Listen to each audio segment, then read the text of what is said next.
Welcome. Let us tell you a story. Our story starts by the sea, but not just any sea. Right now, we are looking down from above, and we must go all the way down to learn more about this particular place to get into our special story. The story of the lighthouse. Our story is an epic battle wrapped in a love story with a sprinkle of mystery. But before we get to the story, I'll tell you about this mysterious place, the ocean. Our story takes place on a very special coastline in a country in southern Europe. This particular coastline is home to the surfers of the city. Many have found memories there. New blossoming friendships, painful breakups, parties. Yes, everything that the heart desires. You could say that this beautiful coastline is the factual point of this European metropolis. Even the city itself is buzzing with life. This beautiful city is known for being the best combination of culture, tourism, good history, and amazing culinary experiences. As we get closer to the coast, we can hear the waves of the mighty sea crashing at the shore.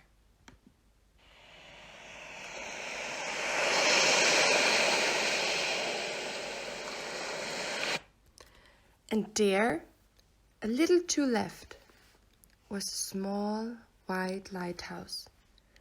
From the harbor, you would hardly notice it.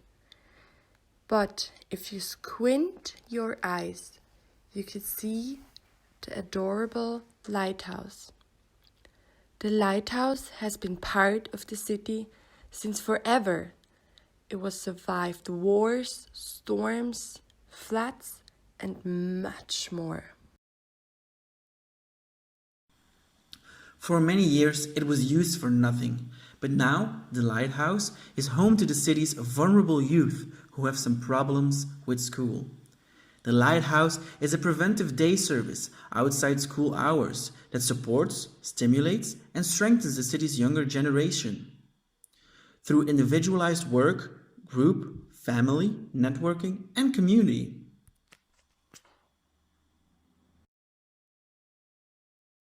The lighthouse was founded and run by Christina and Dylan, a young couple. Christina was born and raised in Spain, and as a young woman she moved to Barcelona to study. After completing her education, she decided to stay in Barcelona and teach. In that bustling city, she met Dylan, a young American guy who was in Barcelona on exchange. They two met on a night out at a disco called Wolf. The place is home to many young exchange students. Christina had been forced by some girlfriends to go out, and there she met the beautiful Dylan. The two had an instant connection and quickly became a couple after the first date on the beach. Dylan decided to stay in Barcelona for Christina. The lovely couple adored scuba diving, and on just another sunny day in Barcelona, Christina and Dylan decided to go diving. Should we try to sail further out today? Christina asked. Oh, don't you think it's maybe too dangerous? Dylan replied. We will be fine. We would just need to check in on the scuba app so our friends can see where we are. We'll check it in if it makes you calmer, Christina said. It does, and we should also do it when we're out alone, he said. Yes, that's a great idea, Christina replied. Whatever makes you happy. Ik hou zoveel van jou. She smiled and they shared a kiss. The couple sailed out on the great blue sea. They made their usual safety checks and jumped into the water. The sun was shining and lit up the water beautifully. Dylan and Christina slowly moved to the bottom. On their way down, they saw a lot of beautiful colored fish in large schools swimming by. Even a sea turtle passed them undisturbed. Dylan pointed down and made a sign that meant they were going all the way down. The couple reached the bottom and swam around, enjoying the silence of the ocean. Suddenly, a giant manta ray, who had slept on the bottom, moved. Underneath it was a weird, shiny object. Christina pointed to Dylan, and together they began to remove the sand. Lucky they wore diving masks, because the sand swirled in the crystal clear blue water. After some intense minutes, the shiny thing was released. It was a hairy chest with a big padlock. Christina and Dylan used all their strength and raised whatever the chest was further out of the sand. They looked at each other for a long time and gave their last energy and raised the unknown thing up. When they finally got up, Christina and Dylan fell to the bottom. Christina looked at her diving watch and saw that it was time to get it back up. They had used almost all the oxygen in their tanks. They looked at each other and their eyes said everything. They had to get the chest up with them to Dylan's boat.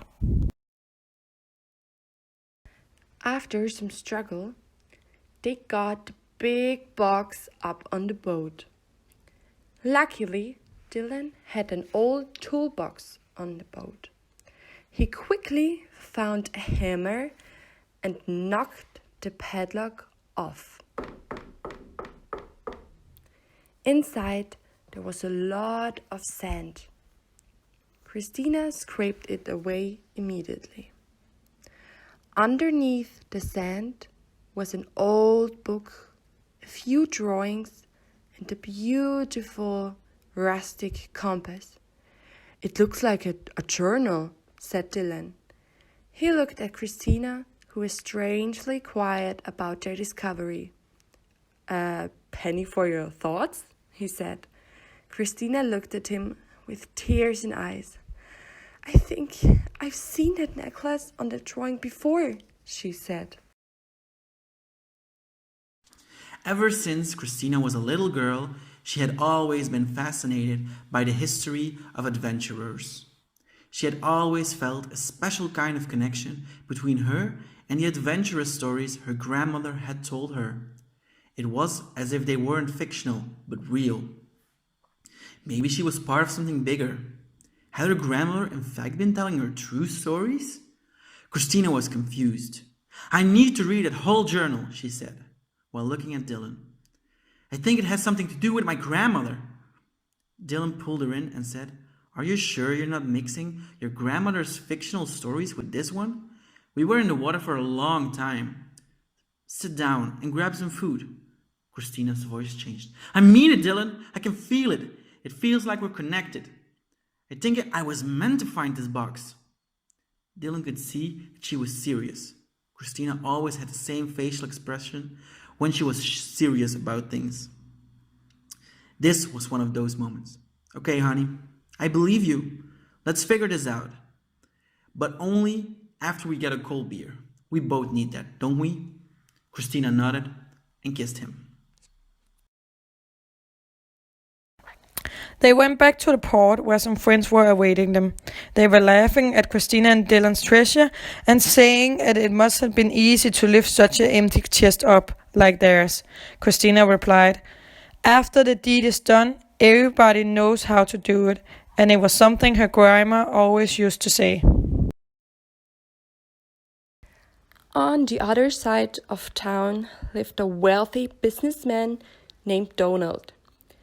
Donald was originally from Austria, but married a woman from America, and together they decided to live in Barcelona.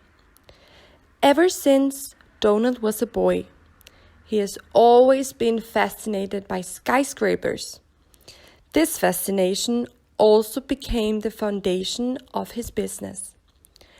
Donald's company was behind Barcelona's many skyscrapers, which were later turned into hotels, bars, and also clubs. After his wife suddenly passed away, he decided to stay in Barcelona. Now it was his life's mission to take over all the businesses of the city. Donald's vision of Barcelona was to fill the entire coastline with skyscrapers, and earn millions on tourism and the city's nightlife. The only thing keeping his plan from happening was the lighthouse. Donald had been frustrated for a long time and had come to realize that he had to do everything he could to make his plan succeed. I don't care who or what I destroy in the process, Donald said to his assistant. The assistant nodded and said, what do you think we should do, boss? Donald scratched his forehead. I don't know yet, but we'll gather the crew on the boat at 4 p.m. tomorrow and come up with a plan. That lighthouse must be destroyed sooner or later. The next day, Dylan woke up and found Christina, who was still reading in the journal. Dylan said, Have you been up all night? Yeah, I couldn't put this thing down. It's so interesting, she replied. Oh, wow, that's crazy. Are we still on for scuba diving this afternoon? Christina shook her head. No, sorry, darling. I'm really not in the mood today. But you can go. Have some alone time. But use that new scuba diving app. Then I'll know you're safe. Dylan was a bit disappointed. They always went out scuba diving together. Before leaving, he gave her a kiss on the forehead. Ik hou zoveel van jou. Dylan respected Christina's wishes and decided to go out alone on the sea. The sea was very calm and the weather was very cloudy. At the horizon, Dylan noticed a big yacht. It wasn't just any yacht, it was the biggest yacht he'd ever seen. He decided to take a closer look. When he got closer, he noticed a trail of garbage left behind from the yacht. He was furious and decided to climb aboard the state-of-the-art yacht to criticize the people who were on the boat. The yacht was so big that he didn't see or hear anybody near him, so he started walking around. He entered a big room and found some plans for a big, new skyscraper on the place where the lighthouse now stands. Dylan panicked and immediately tried to call Christina with this information. Christina, I have found some terrible news that could threaten the safety of the lighthouse. But before he could finish his sentence, he was hit on the head by a mysterious person standing behind him. Christina was still at the lighthouse. She had been reading for hours. But even after all this time, she still hadn't figured out who the journal belonged to. The journal was written around the 1500s and also mentions the Queen Elizabeth I and King Ferdinand V. But then she finally found the final clue. The journal had descriptions about the new continent named India. This was not just any journal. It was written by Christopher Columbus. She was so excited that she started jumping up and down on her bed. She was just so excited that the whole room was shaking until baklang! Oh no! What was that? She shouted. It was an old jewelry box that she had received from her grandmother. Inside was a very old necklace that had been in her family for years. But wait a minute. She recognized the necklace. It was the same necklace as the one in the journal. Last night she found a drawing inside the journal of the same necklace. The author of the journal drew it because he gave it to his wife as a wedding gift.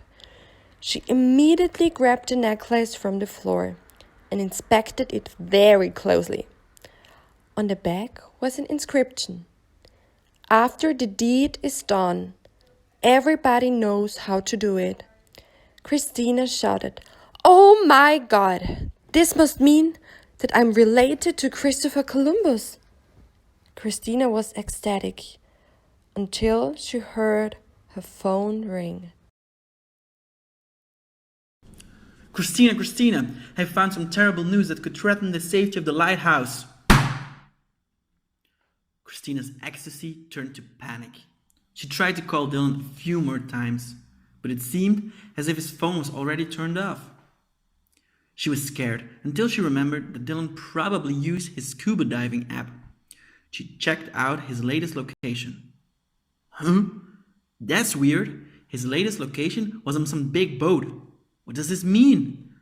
I have to go to the authorities. She arrived at the police office and brought all the proof she had. Christina told the police officer that she thought that Dylan was kidnapped. The authorities didn't trust her anymore. Christina was very known by the police department after making a lot of trouble to protect the children of the lighthouse.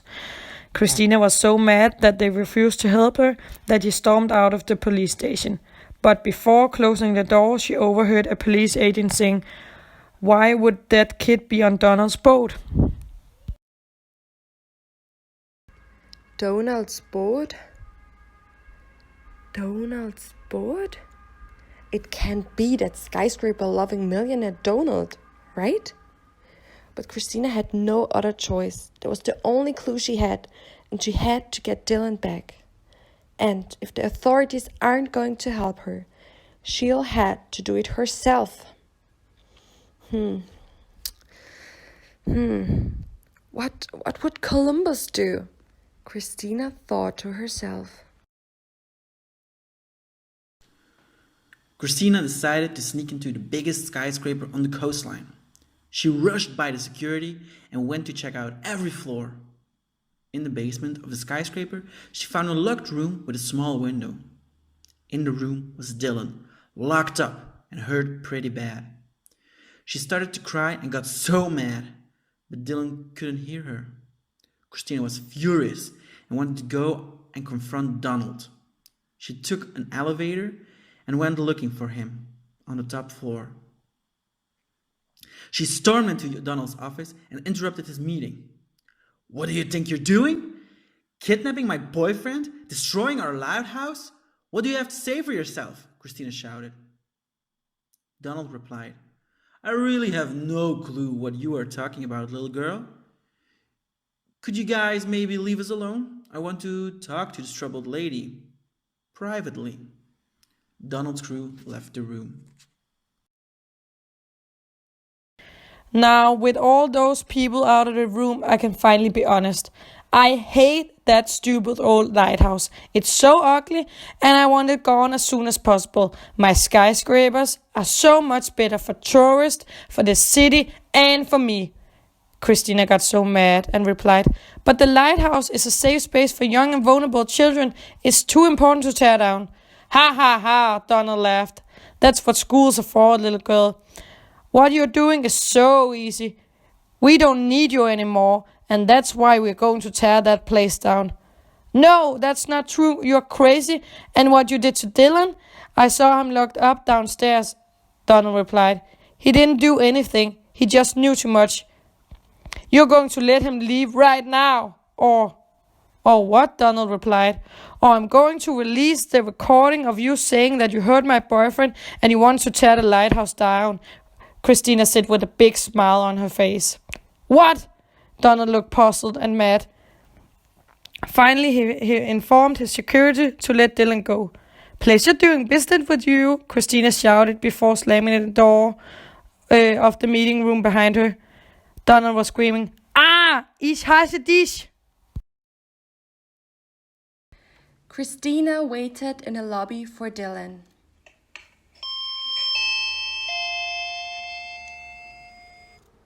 The elevator doors opened, and she saw his smile. She started crying, happy in tears. She ran towards him, and the security guard pushed Dylan in her direction. Christina needed to support Dylan to walk because he was badly hurt, but he was still able to say, "Ik hou så vel van jou." They left the building as soon as possible. "Christina, this is madness. We have to find a way to save the lighthouse. Think of all the children who no longer have a safe place, no place to go. We have to convince as many people as possible how important the lighthouse is for the children and young people. Donald can't destroy this magical place with his skyscrapers. The only important thing he can think about is money, the dirty money he earns through his business. He has no regard for feelings and what the destruction of the lighthouse means to many people, Dylan said. Don't worry, Dylan. I wouldn't be me if I hadn't already thought of a plan. We are splitting up and spreading the message today to as many people as we can. We invite everyone to join us in a protest for the preservation of the lighthouse. We will confront Donald tomorrow with our group. Together, we can do it, she replied. Dylan and Christina immediately got to work and called everyone they know and tried to convince them of their idea. In the meantime, Donald raced through his office. He remembered that Christina had threatened to publish the recordings and give them to the police and the press. He feared that his work and career would be destroyed by these recordings. He was going to find them, but without success. His plan needed to be executed very quick if he still wanted to succeed, and he refused to be stopped by those two children. Dylan and Christina were able to reach many people and are now setting out to bring their cause to people on the streets. They meet a lot of different opinions. Many people didn't care and were very happy to hear about the new skyscraper. However, most of the people told Christina and Dylan that they have a heart for the children and were excited about what they were doing for the vulnerable children. Christina and Dylan used the entire day to spread the word about Donald's plans and returned to their apartment exhausted in the evening. The evening, Christina and Dylan used to make protest signs for the next day. They were both so nervous that they didn't get much sleep that night. At sunrise, they got up and drove to the lighthouse. The minutes went by and more people came to support the project. Christina and Dylan were surprised at how many people came to support them.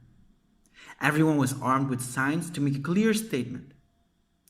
Later that evening, Donald finally arrived with his bodyguards. "I'm ready to put an end to this lighthouse," he said. He then turned around and pointed at the bulldozer behind him.